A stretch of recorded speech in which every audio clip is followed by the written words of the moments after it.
31 मार्च कल खत्म होने वाला है। ये मार्च महीना खत्म होने के बाद में आप स्टार्ट कर सकते हैं income tax return filing for the financial year 2025-26। तो इंडिविजुअल टैक्स पेयर्स के लिए इस साल बहुत ही बड़ा राहत दिया गया है, यानी कि 12 लाख रुपए तक आपको कोई टैक्स पे करने की ज़रूरत नहीं है। अगर आपका टोटल इनकम 12 लाख है, 12 लाख या उससे कम है, तो जो भी टैक्स कैलकुलेट होगा वो पूरा का पूरा रिबेट के तौर पे आपको डिडक्शन मिल जाएगा, आपको ₹1 भी टैक्स पे करने की ज़रूरत नहीं है। लेकिन उन केसेस में क्या होगा जहाँ पर आपका जो इनकम है वो 12 लाख से स्लाइटली इंक्रीज़ हो जाता है। सपोज़ आपका इनकम 12 लाख 20 हज़ार हो जाता है, तो क्या उस केसेस में आपको पूरा टैक्स पे करना पड़ेगा? क्योंकि 12 लाख तक का जो कैलकुलेशन होता है वो लगभग 60,000 रुपए होता है।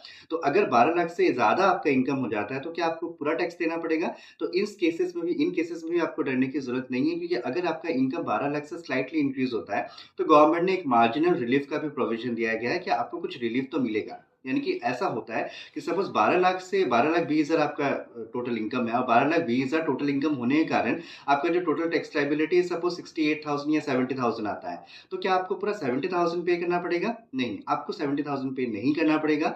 आपका इनकम जो है वो 12 लाख से कितना इंक्रीज़ हुआ? ओनली 20,000 इंक्रीज़ हुआ, तो आपको टैक्स सिर्फ़ 20,000 पे ही देना पड़ेगा।